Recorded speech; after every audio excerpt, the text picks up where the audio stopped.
जय श्री कृष्ण। राधे राधे। जय श्री कृष्ण। राधे राधे। श्री राधे गोपाल श्री राधे, भज मन श्री राधे। श्री राधे गोपाल श्री राधे, भज मन श्री राधे। श्री राधे श्री राधे श्री राधे।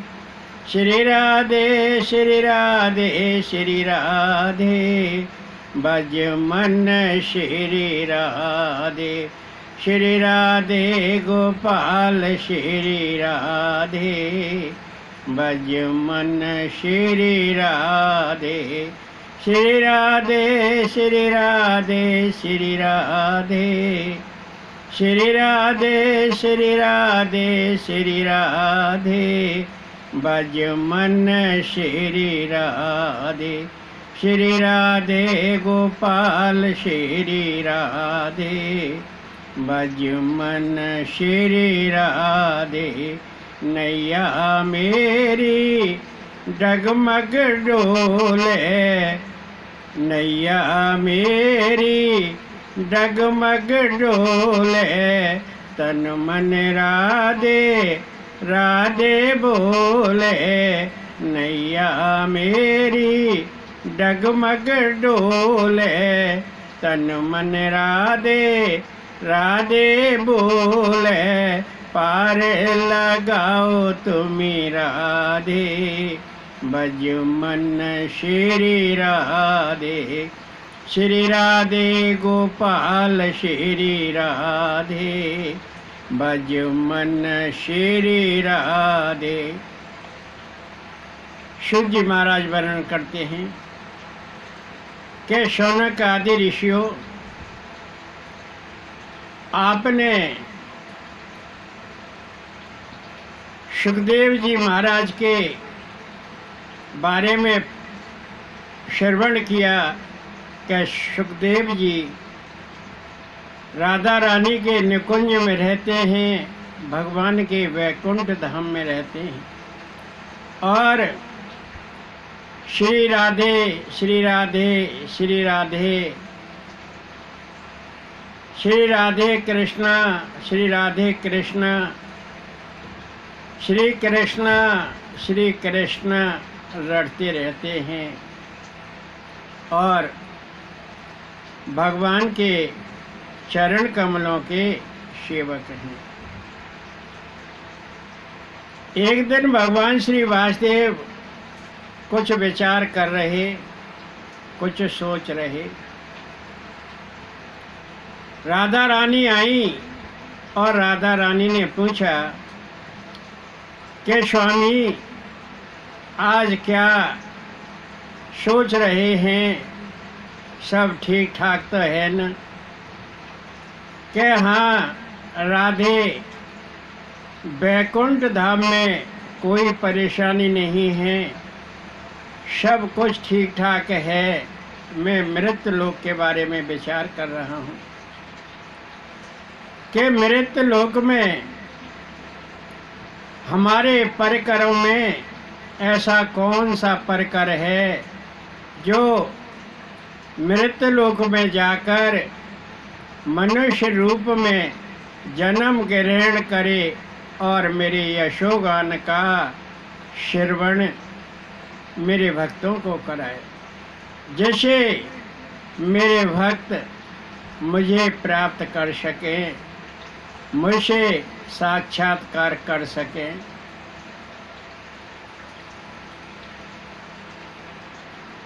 राधा रानी ने कहा कि प्रभु, ये आप ही विचार कीजिए कि हमारे परिकरों में ऐसा कौन सा परिकर है जो वहाँ जाने के लिए तैयार हो। भगवान श्री वासुदेव ने कहा कि प्रिय, आपका लालित पालित शुक है न, तोता है न, वही एक ऐसा परिकर है कि मृत लोक में जाकर, धरा लोक में जाकर मनुष्य रूप में जन्म ले और मेरे यशोगान का श्रवण मेरे भक्तों को कराए।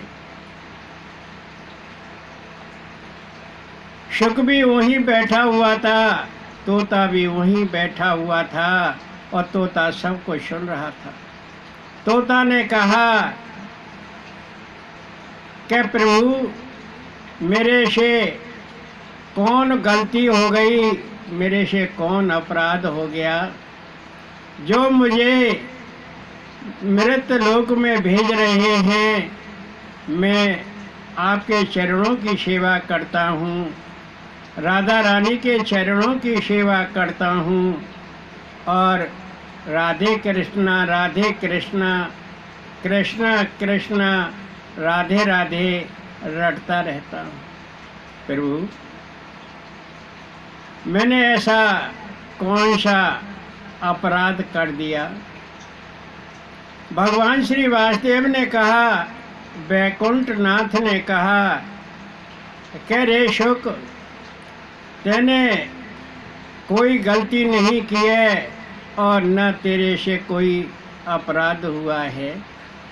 यह मेरी मन इच्छा है, मेरी मन अभिलाषा है कि तू धरालोक में जाकर मनुष्य रूप में जन्म ले और मेरे यशोगान का गुणगान मेरे भक्तों को सुनाए, जैसे मेरे भक्त मुझ तक आ जाएं। इससे मुझे बड़ी प्रसन्नता होगी, बड़ा आह्लाद होगा, मैं बड़ा मुदित हूँगा, मैं बड़ा सुखमय हूँगा। शुक ने कहा, तोता ने कहा, प्रभु जैसे आपको आनंद प्राप्त होता है, आपको प्रसन्नता प्राप्त होती है, उसके लिए मैं अग्नि में भी कूद सकता हूँ प्रभु। तो इस प्रकार सुखदेव जी महाराज के जन्म की भूमिका भगवान के वैकुंठ धाम में बनी और दूसरी भूमिका भोले बाबा के यहाँ बनी। एक बार प्रजापति ब्रह्मा जी ने प्रयागराज में ब्रह्म सभा की और सारे देवगण उपस्थित हुए और खचाखच भरी देव सभा में एक प्रश्न उठा कि सबसे महत्वपूर्ण वस्तु कौन है। किसी देव ने सोना बताया, किसी ने हीरा बताया और किसी ने सोना बताया, किसी ने पन्ना बताया, किसी ने मणि माणिक बताए, परंतु सब ने कहने लगे कि नहीं नहीं। फिर कुछ देवों ने कहा कि सबसे महत्वपूर्ण वस्तु सच्चा प्रेम है। देवगण तुरंत बोले कि हाँ ठीक है, पर वह सच्चा प्रेम किस में है? देवों ने कहा कि प्रजापति ब्रह्मा और ब्रह्माणी में सच्चा प्रेम है। तुरंत देवों ने कहा कि नहीं। फिर देवों ने कहा कि विष्णु में और लक्ष्मी में सच्चा प्रेम है। वह विष्णु भगवान के चरणों की सेवा करती रहती हैं और उनका यशोगान गुनगुनाती रहती हैं। उनसे जरा भी विलग नहीं होती, उनसे जरा भी अलग नहीं होती। फिर भी कुछ देवों ने कहा कि नहीं।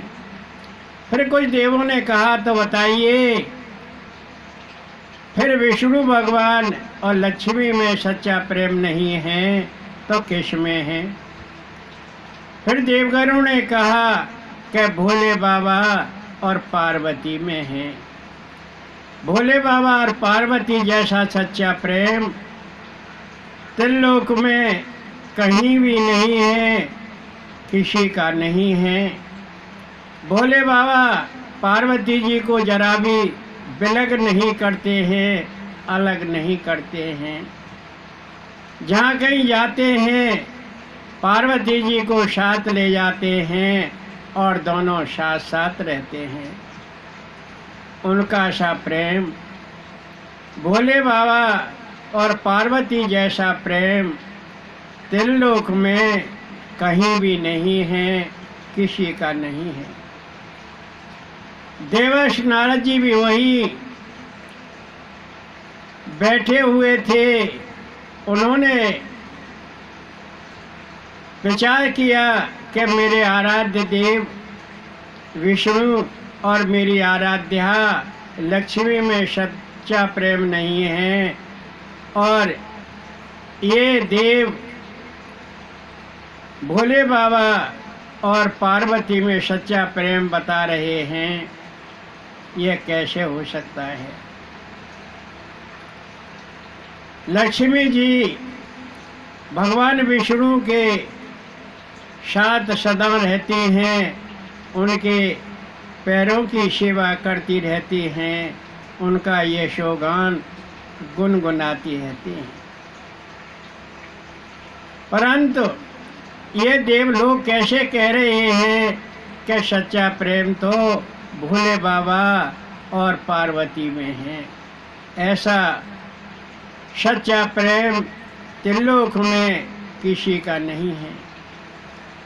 ये बात देवर्षि नारद जी को बड़ी खटकी, और देवर्षि नारद जी मन में विचार करने लगे, मैं देखता हूँ कि भोले बाबा और पार्वती में सच्चा प्रेम कैसे है।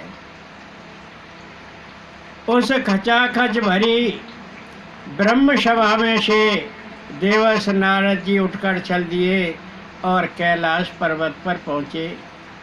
कैलाश पर्वत पर पहुंचकर कैलाश भवन में पहुँचे और देखते हैं कि भोले बाबा और पार्वती साथ साथ बैठे हुए हैं।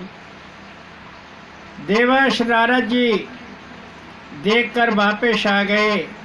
इसी प्रकार वो कैलाश भवन पर पहुँचते प्रतिदिन और भोले बाबा और पार्वती को साथ साथ देखते। इस प्रकार जाते आते देवर्षि नारद जी को कई महीने गुजर गए। एक दिन भोले बाबा किसी कार्यवश बाहर गए हुए थे और कैलाश भवन में पार्वती अकेली थी। देवर्षि नारद जी कैलाश भवन में पहुँचे और कहने लगे, माते प्रणाम। माता पार्वती ने कहा कि गुरुदेव प्रणाम, आप कुशल क्षेम हैं न? कहा हाँ, सब कुशल क्षेम हैं, और आप सुनाइए।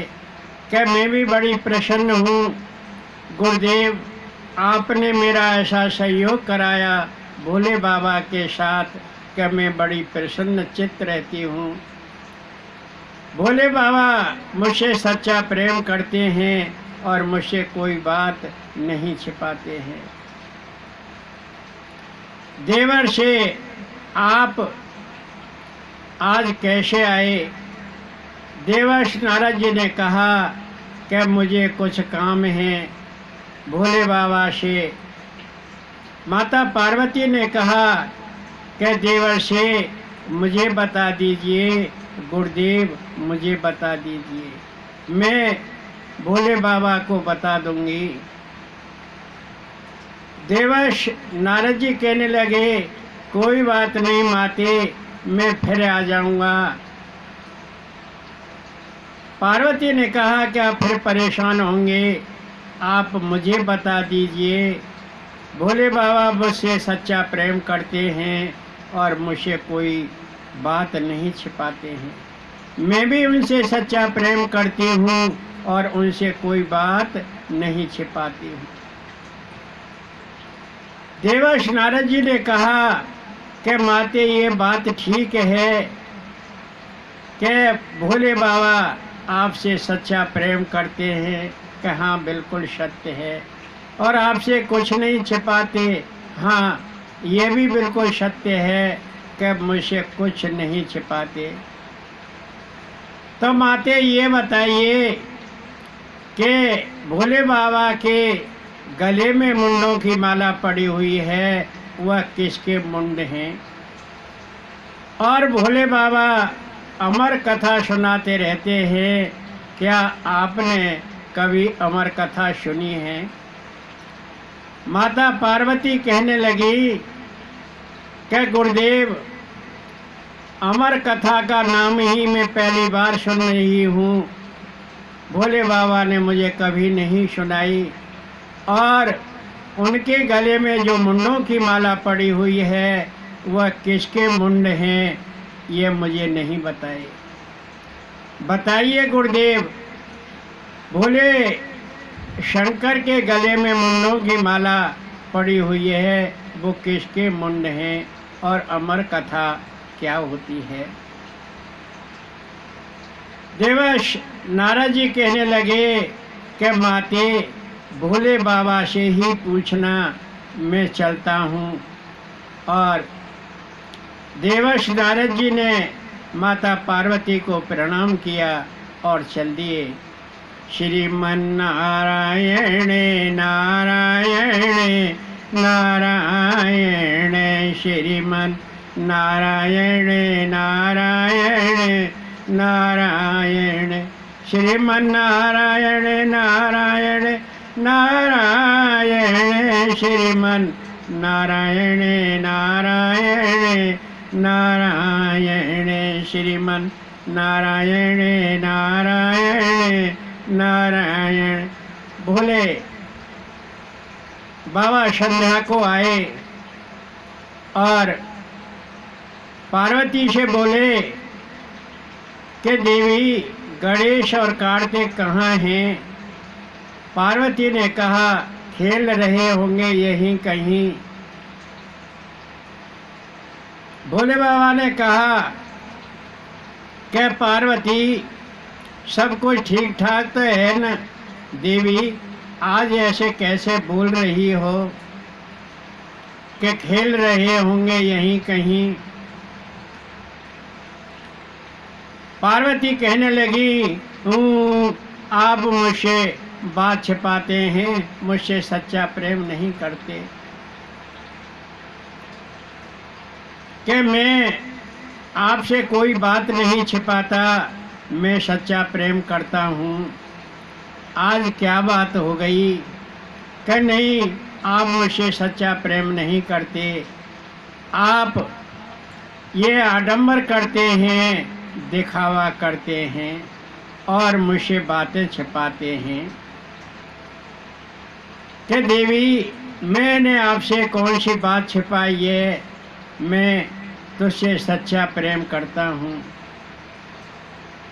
कि नहीं, तो बता देवी, मैंने कौन सी बात छिपाई है?